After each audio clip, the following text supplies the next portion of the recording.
রাসূল বলেছেন একজন মানুষের জীবনের মর্যাদা আল্লাহর কাছে কার ঘরের চাইতে বেশি? জোরে বলেন, কার ঘরের চাইতে বেশি? কাবা শরীফের চাইতেও বেশি। আমাদের দ্বীনের ভেতরে মানবাধিকারের কথা বলা হয়েছে। ভাবতে পারেন হিন্দু, বৌদ্ধ, খ্রিস্টান, অন্য ধর্মের কথা কি বলা হয়েছে?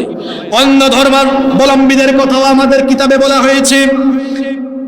রব্বুল আলামিন কোরআনুল কারীমের 6 নম্বর সূরা সূরাতুল আনআমের 108 নম্বর আয়াতে বলছেন, ওয়ালা তাসুবুল্লাযীনা ইয়াদউনা মিন দুনিল্লাহি ফায়াসুবুল্লাহা আদুওয়াম বিগাইরি ইলম কাযালিকা যায়্যানা লিকুল্লি উম্মাতিন আমালুহুম সুম্মা ইলা রাব্বিহিম মারজিউহুম ফায়ুনাব্বিউহুম বিমা কানু ইয়ামালুন।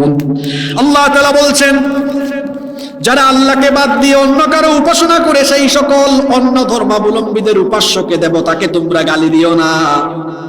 যদি আশেপাশে অমুসলিম ভাই বোনেরা থাকেন, ভালো করে শুনেন, ইউটিউবের কল্যাণে যারা পরবর্তীতে শুনবেন তাদেরকেও বলছি, দেখেন আমাদের অমুসলিম ধর্মাবলম্বী ভাই বোনেরা ভালো করে শুনেন, আমাদের কোরআন কত সুন্দর, আমাদের দ্বীন ইসলাম কত সুন্দর।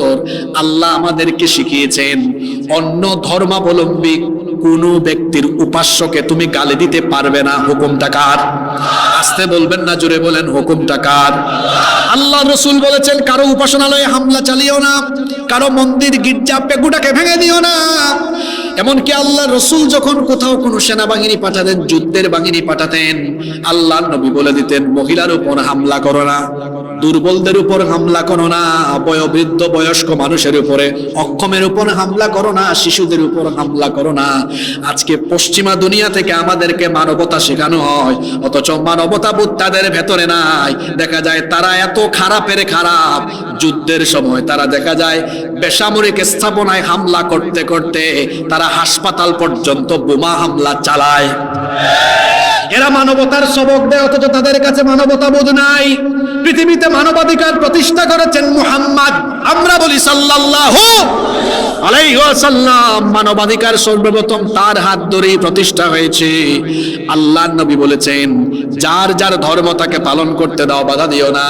কোরআনেও আল্লাহ বলেছেন, লাকুম দীনুকুম ওয়ালিয়া দীন, তোমার ধর্ম তোমার, আমার দিন আমার। এখন পাশের দেশ থেকে মাঝে মাঝে বলা হয়, এই যে মৌলবাদের উত্থান হচ্ছে বাংলাদেশে, যদি বাংলাদেশে মৌলবাদ প্রতিষ্ঠা হয়, কোরআন প্রতিষ্ঠা হয়, তাহলে অমুসলিমদের অবস্থা খারাপ হয়ে যাবে, হিন্দু বৌদ্ধ খ্রিস্টানদের অবস্থা শেষ হয়ে যাবে। এদের কথা শুনলে মনে হয়, আরে বাপরে বাপ, মায়ের চাইতে মাসির দরদ। মানবতার সবক আমাদেরকে দিও না, নিজের চরকায় তেল দাও। কারণ তোমাদের হাত কাশ্মীরে আমাদের ভাই বোনদেরকে নির্যাতিত করে, তাদের রক্তের দাগ তোমাদের হাতে লেগে আছে, এখনো আমরা জানি। তোমরা মানবতার সবক আমাদেরকে দাও। এই বাংলাদেশে এখনো কোনো মন্দির পুরানো হয় নাই, কোনোদিন পুরানো হবেও না ইনশাআল্লাহ। আমরা এটা কোনোদিন করব না। কিন্তু তোমরা যে আমাদেরকে মানবতার সবক দাও, তোমাদেরকে আমরা চিনি তো। তোমরা হচ্ছ এমন, তোমরা আমাদের শত শত বছরের ঐতিহ্য বাবরি মসজিদ দখল করে সেখানে রাম মন্দির বানিয়ে আমাদের কলিজায় আগুন লাগায় দিয়েছো। এরা আমাদেরকে মানবতার সবক দেয়, অথচ আমার দেশে, আমার বাড়ি সিলেটে, সিলেটে প্রচুর পরিমাণ হিন্দুরা বসবাস করে। আমি আমার সিলেটে ছোটবেলা থেকে দেখেছি এমন বহু মসজিদ আছে, মসজিদের ঠিক সামনেই মন্দির আছে।